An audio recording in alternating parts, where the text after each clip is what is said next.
Hi guys, Archie Luxury on the Archie Luxury Pluta channel. I'm doing paid review MA4. MA4. Quick wrist watch. Check. What am I wearing? I'm wearing a bluesy. The bluesy, man. Love the bluesy. No holes case. This is the bluesy, man. So now we're doing a paid review. This is for Friedel. And Friedel says, hello Archie, I've sent you 100 smackaroonies. Thank you, Friedel. I need the money. I am fuck this. Absolutely fuck this. Let me give you the drum. Love your show and value advice. My collection consists of 4 watches. Okay. Number 1, Rolex Daytona. Fuck. 116520. Rolex Submariner date 16800.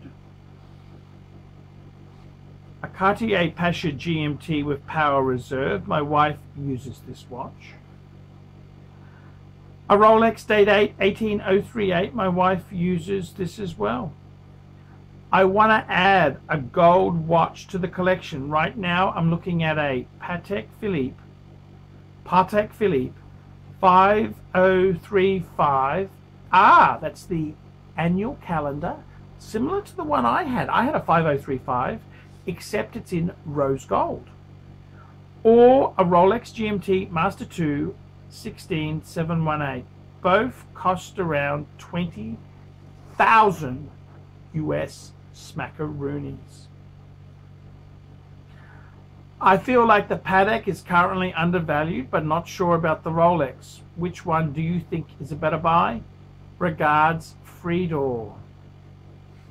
Thank you, Friedel. What a very, very interesting decision to have to make. I've been there myself. I had the 5035. I sold it for about 20,000 US smackaroonies. And I also had the 5107, which I sold, and I bought a gold Submariner. And if you remember, I made a video, I'll try and put the link in the description. I couldn't decide between a gold Submariner or a gold GMT. So,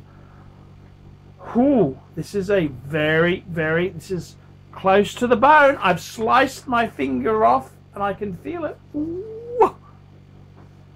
I've been there myself, man. Firstly, let's have a look here. The Rolex Daytona, a steel Daytona, very wise buying.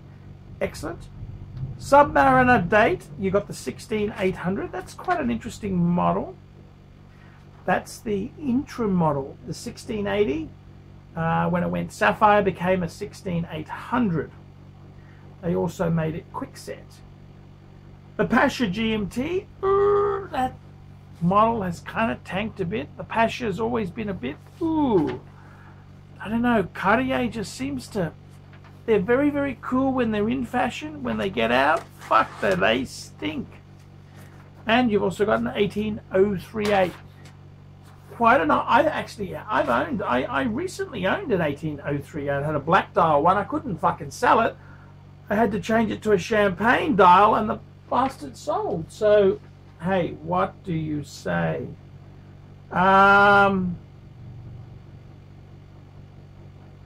Now, I gotta be honest with you, okay? I gotta be honest with you, okay? What would I go for? Patek or a GMT Gold? And this is where you really got to weigh up the condition of the pieces. There's no point going for a really poor example of either. You really want to go out there and just see what the universe brings you. It's quite interesting. It's quite interesting. I kind of just savor, you want to savor the deal. I don't think it really, both of those watches are very, very cool. The Patek Philippe is the, that is the first annual calendar. Patek invented the annual calendar in the late 90s. And I got to tell you, the rose gold is probably the best metal. I never really liked the annual calendar in white gold. I liked it in yellow or rose. So the rose is probably the hottest example, I would say. Patek at the time, in the late 90s, early noughties, was also rhodium plating. So I think the rose gold, I reckon that's a very wise choice. Then we look at the GMT. Now, depending on the age of the GMT, it could have a rivet type bracelet.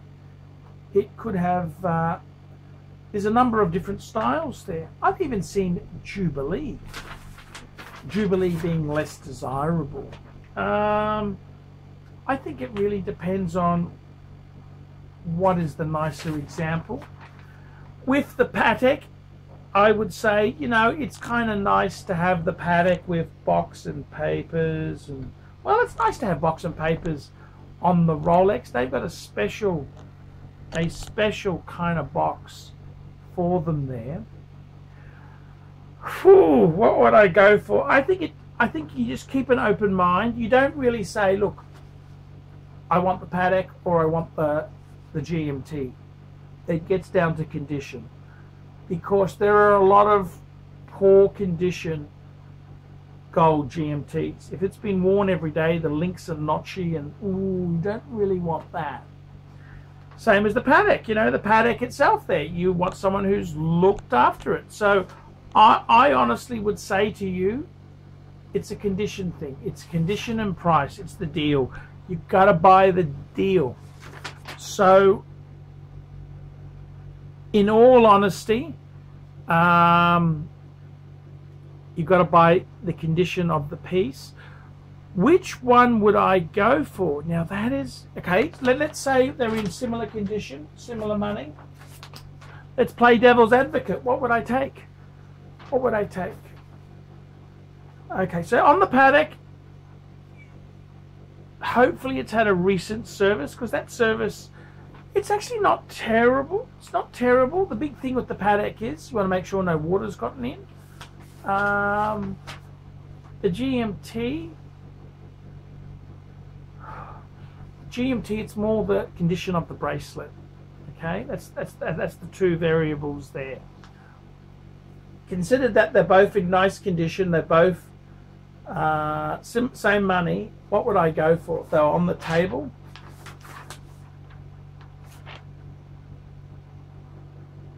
I'd take the Patek. Take the Patek. Take the Patek. I mean, that's just such a cool Patek. I'd have to take the Patek. Sorry, I'd have to take the Patek. If everything being said was equal, you'd go the Patek. Why? Because it's a complicated Patek. It's so cool. You wouldn't necessarily wear it every day. It's a Patek. You'd have respect for it. It's a great piece. So if it was me and I had a choice to make, I think Patek, Patek, Patek. That's where I'd go. I would go Patek. And I mean, would the GMT be a terrible choice? Not really. They're very rare. You know, they're very, very rare, those pieces. A lot of hand finishing on them. They're very, very nicely done.